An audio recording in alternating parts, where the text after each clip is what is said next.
Bienvenidos de nuevo a su programa Una Conexión con Dios. Es un honor el poder servirle a Dios y poder estar aquí sirviéndole, trayéndole enseñanza del cielo a usted. Hoy continuamos con la agenda satánica y la agenda de Dios. ¿Cuál de las dos agendas lleva usted a cargo? Hoy estaremos viendo, incluyendo intimidar y aislar. En el capítulo 8 de Hechos es donde nos vamos a estar enfocando.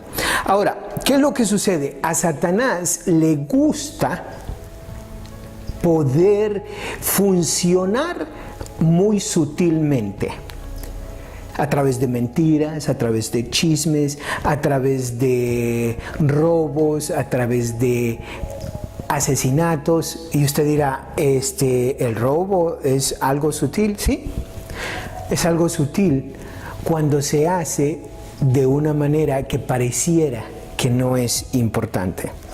Ahora, la advertencia es, inciso A, sé autocontrolado y alerta. Tu enemigo, el diablo, ronda como un león rugiente buscando a alguien a quien devorar. Resístanlo manteniéndose firmes en la fe, porque saben que sus hermanos en todo el mundo están pasando por el mismo tipo de sufrimiento. Esto es en 1 de Pedro 5, 8 y 9. Ahora, ¿qué es lo que sucede? En lo que estaba leyendo esta información, preparándome para esta predicación, leía la información sobre esto y decían, comentan de que el león funciona o ruge de una manera muy diferente. Ahora, ¿qué es lo que normalmente lo que sucede? Que los depredadores siempre buscan al más débil, al más enfermo, al que está solo. El león no es así. O sea, puede presar al enfermo, puede cautivar o presar al débil, pero no le importa realmente, puede ser el más fuerte o puede ser el más débil. A él lo que hace es que prepara su ataque, y una vez que él va a atacar es extremadamente rápido por un corto tiempo, y cuando ruge, según los expertos, hace que incluso si usted va en un carro, que tiemble el hierro del carro. Imagínese cómo sucederá, qué será eso, oír a tremendo animal que cuando rehuye realmente, o ruge, perdón, que hasta el metal tiemble. ¿Qué sucederá con la carne humana? ¿Por qué será que Dios nos da este ejemplo? ¿Y qué es lo que sucede? ¿Cuál es la estrategia del enemigo al hacer esto? Una de las cosas que sucede cuando el león ruge es que intimida. En otras palabras, una de las maneras como el enemigo usa, o lo que usa el enemigo para poder destruirnos, es el temor, la intimidación. Dice, temer, forzar o ahora, ¿qué significa la palabra intimidar o intimidación? Dice lo que significa, dice temer, forzar o desahudir con actos amenazantes, aterrorizar, causar alarma, miedo o temor ante la aprehensión de violencia, lecciones o muerte. Inducir miedo a través de un sentimiento de inferioridad para intimidar resulta en un espíritu roto y la pérdida de coraje. ¿Le suena familiar todo esto a usted? ¿Qué es lo que sucede cuando el enemigo crea temor? ¿Qué es lo que sucede cuando usted empieza a compartir el evangelio? cuando usted empieza a dar esperanza a otras personas, cuando usted empieza a dar amor a otras personas, empieza a crear ese sentimiento de temor, de que yo no soy lo suficiente, de que yo no tengo la capacidad, de que no tiene el coraje. En el caso de León, cuando él va a atacar a una presa, entonces lo que sucede es que imagínense cómo se sentirá esa presa, sentir que viene tan desastroso animal detrás de su presa, a cautivarlo, a matarlo, a destruirlo. ¿Cómo se siente esa presa, ese animal o incluso ese ser humano? Esa es una de las cosas que trata de hacer el enemigo. Ahora, otra de las cosas que trata de hacer el enemigo es el aislamiento. ¿Y qué dice la palabra aislamiento? Apartarse de los demás para cortar, separar o aislar. ¿Qué es lo que sucede? Normalmente cuando hemos aceptado a Jesucristo y estamos emocionados y empezamos a hablar de la palabra de Dios, empezamos a hablar de lo bueno que es Él, de las maravillas que Él está haciendo en nosotros, empiezan a venir esas personas quienes nos empiezan a juzgar, a decir que quienes creemos que somos, que nosotros no podemos hacer eso y lo demás. Ahora, si lo traemos al plano de hoy en día, o de lo que han estado siendo mis llamamientos, estas prédicas, he estado predicando sobre lo que nosotros necesitamos hacer, a decir, a divulgar aquello que no es correcto. Y en este caso, ¿cómo podemos aplicar eso a lo que está sucediendo, o la palabra de Dios a lo que nos está diciendo en este día, hoy, en lo que estamos viviendo en nuestra sociedad? ¿Qué tanta intimidación está sintiendo el pueblo? ¿Están tratando de aislarlos unos a otros? ¿Qué tanta intimidación tiene el liderazgo espiritual? ¿Por qué la división en el liderazgo espiritual? Y eso usted lo puede aplicar en una iglesia, en una compañía, en donde usted esté desarrollándose. ¿Usa el enemigo esa estrategia? Sí. Ahora, la promesa de Dios es esto. El inciso D, la promesa.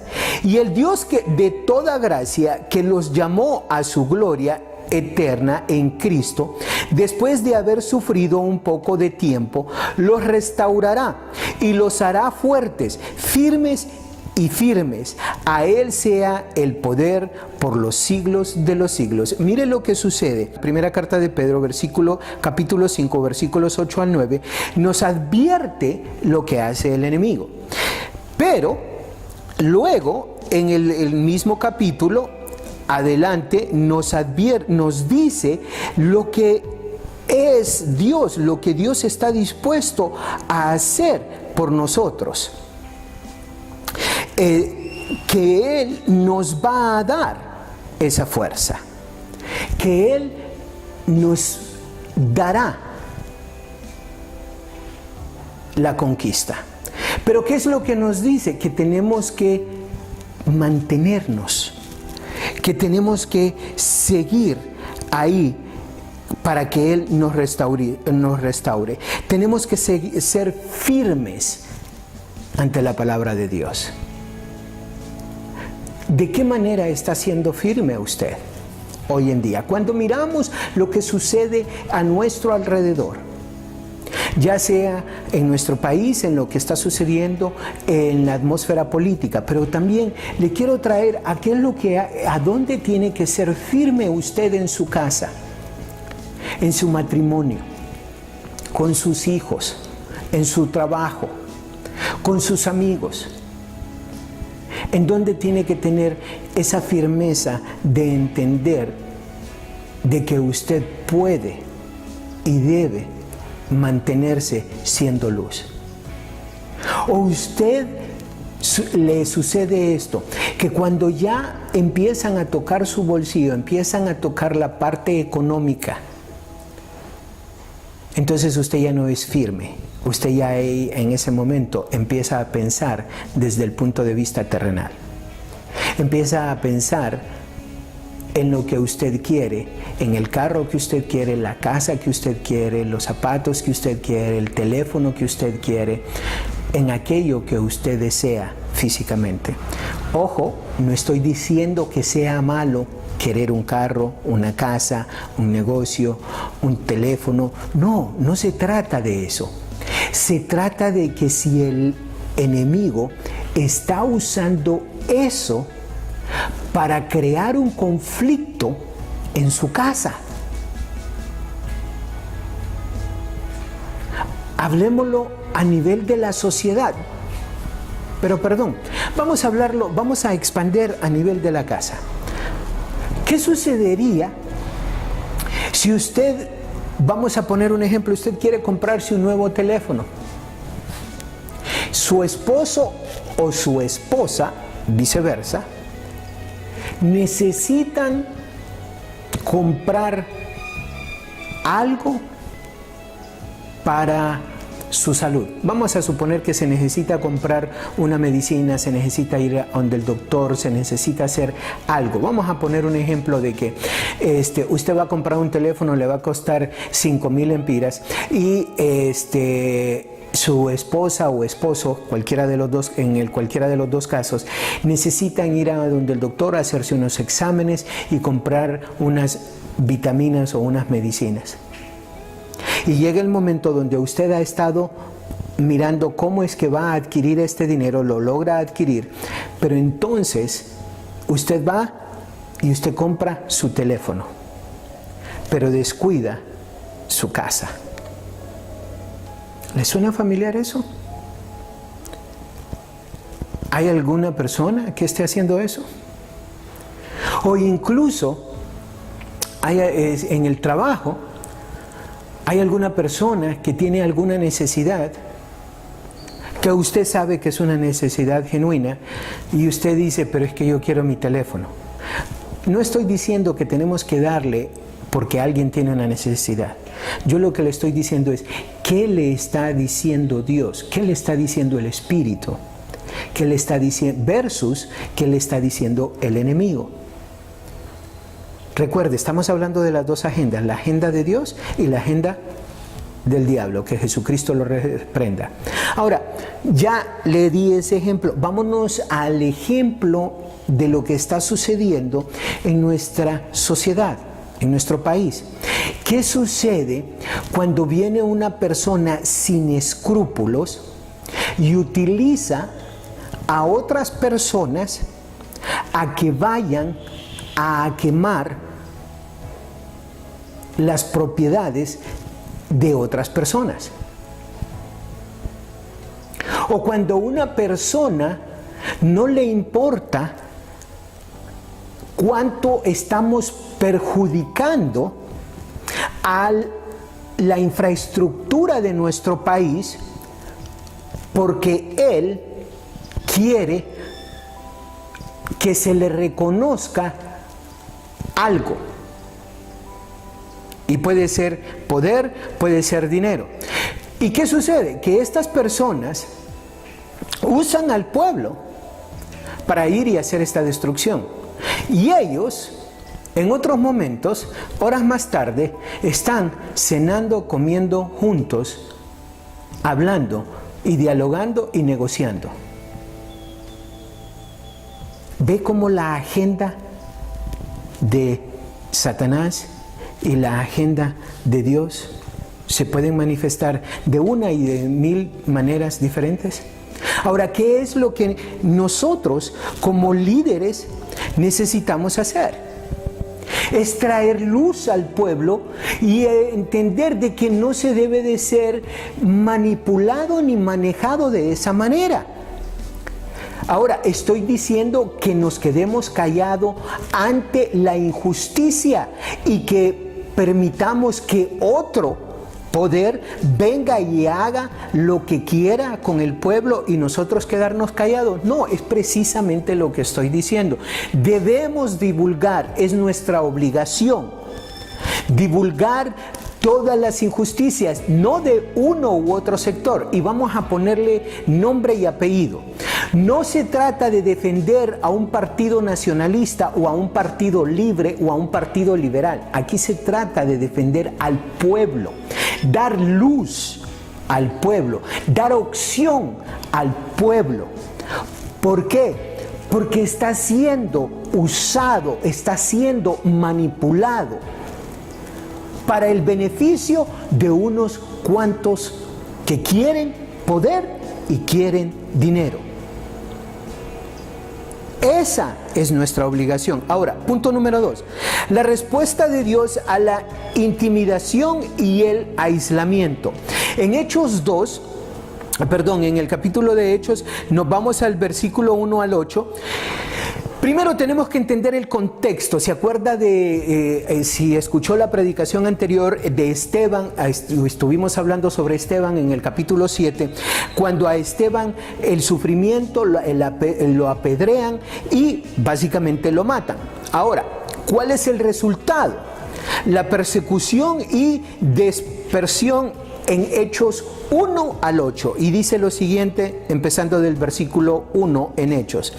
Y Saulo consentía en su muerte. En aquel día hubo una gran persecución contra la iglesia que estaba en Jerusalén, y todos fueron esparcidos por las tierras de Judea y Samaria, salvo los apóstoles. Y hombres piadosos llevaron a enterrar a Esteban e hicieron gran llanto sobre él. Y Saulo asolaba la iglesia y entrando casa por casa, arrastraba a hombres y a mujeres y los entregaba en la cárcel. Pero los que fueron esparcidos iban por todas partes anunciando el evangelio. Entonces Felipe, descendiendo a la ciudad de Samaria, les predicaba a Cristo, y a la gente unánime escuchaba atentamente las cosas que decía Felipe, oyendo y viviendo las señales que hacía, porque de mucho que tenían espíritus inmundos salían estos dando grandes voces, y muchos paralíticos y cojos eran sanados, y así que había gran gozo en aquella ciudad. ¿Qué es lo que sucede? Entendiendo el contexto, ¿se acuerda que hablamos de que habían sido miles y miles de personas que habían aceptado a Jesucristo como su Salvador? Esteban había sido uno de los hombres escogidos para servir a las viudas y todo ese contexto, ¿verdad? ¿Se acuerda de eso la predicación pasada? Ahora, ¿qué es lo que sucede en el versículo 8? Donde ya mataron a Esteban, y entonces después de eso viene Pablo y empieza a sacar a la gente de las casas. ¿Le suena familiar eso? Y empieza a meterlos a la cárcel. ¿Le suena familiar eso? Ahora, en este momento estamos hablando de la gente religiosa. Estamos hablando de Pablo, y eso nos va a llevar que el jueves, porque el miércoles vamos a terminar con esta sesión, pero el jueves vamos a estar hablando de lo satánico que hay en las religiones. ¡Wow! Eso está fuerte, ¿verdad? Sí. Hay mucho de Satanás en las religiones. Y lo que tenemos que ver es qué cosas que nosotros practicamos realmente glorifican el nombre de Dios, y qué cosas básicamente en nuestra religión, en nuestra denominación, son literalmente satánicas. Pero bueno, vamos a hablar de eso el jueves. Por hoy, el inciso A: la estrategia de Satanás para destruir a través de la intimidación y el aislamiento.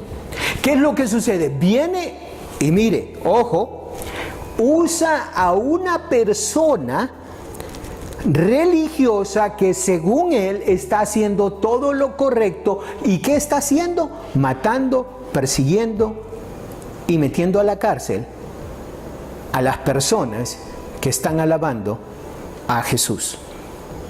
Porque reconocen que Jesús es nuestro único mediador.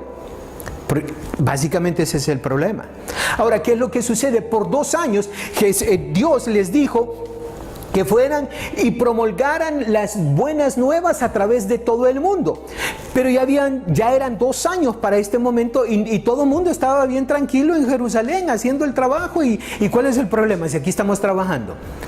Entonces mi pregunta viene siendo para ustedes. Cuéntenme, en su iglesia, ¿a cuántas personas están mandando afuera a predicar el evangelio? Y cuando le digo afuera, no le estoy diciendo afuera en el barrio, no le estoy diciendo afuera en la ciudad, no, afuera en otra parte del país y de ser posible en otros países.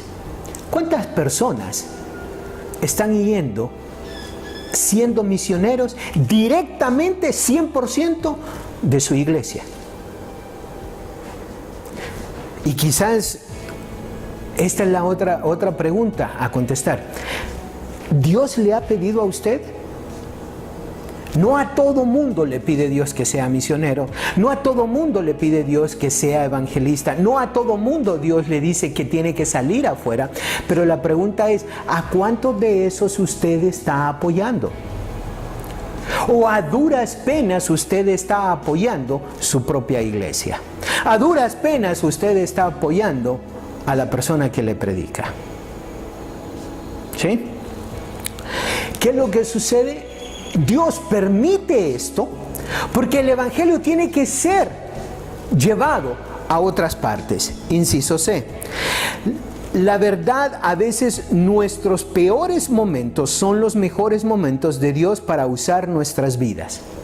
¿Qué es lo que sucede con esto?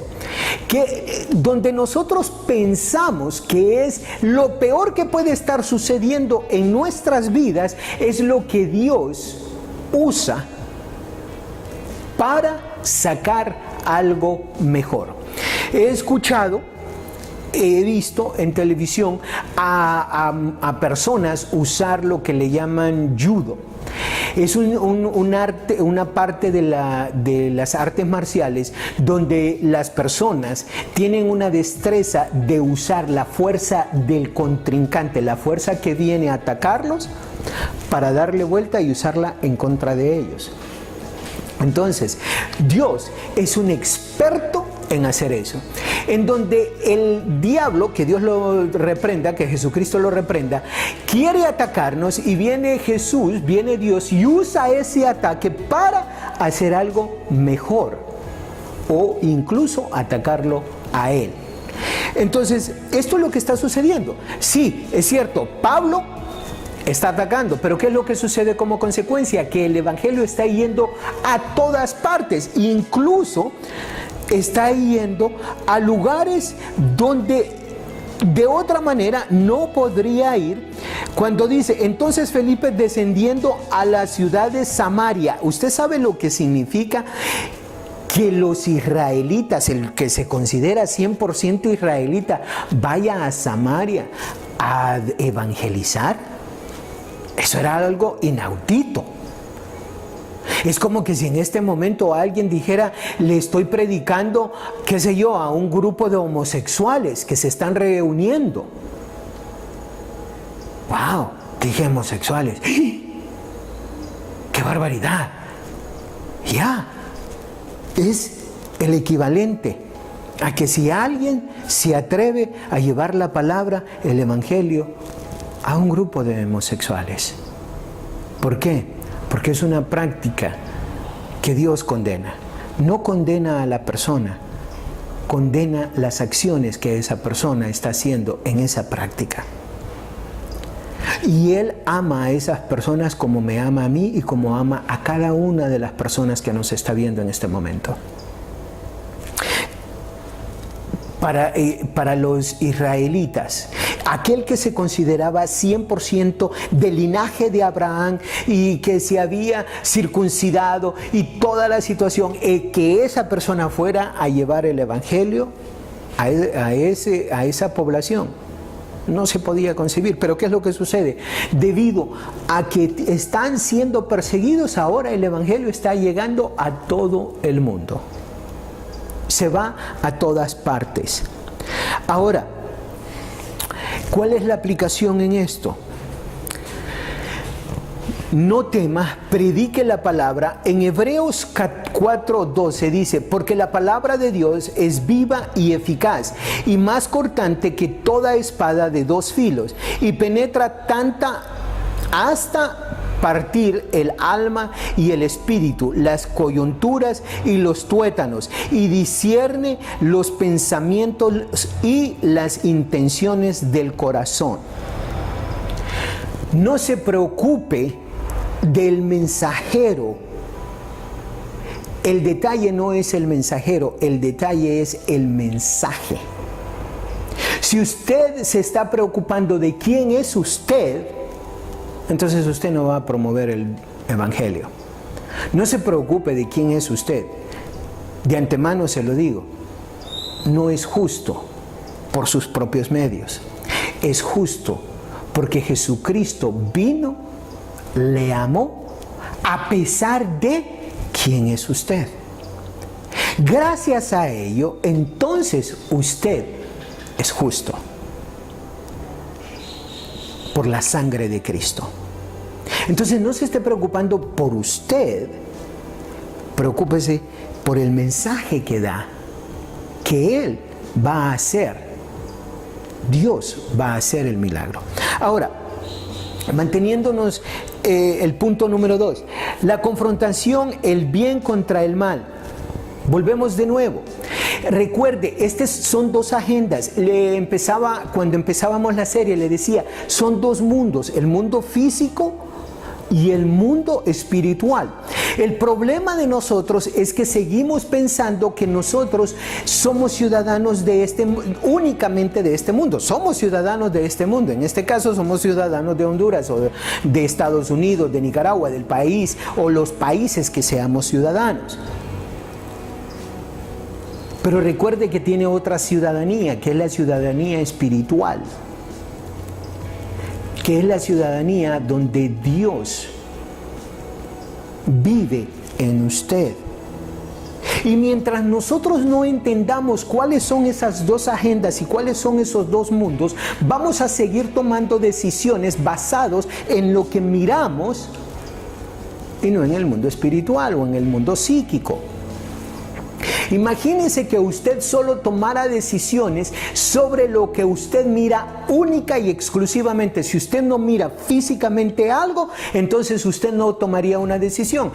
Le voy a dar un ejemplo a eso. Vamos a decir que usted quiere una casa. Le venden un terreno. Está el terreno, pero no está la casa.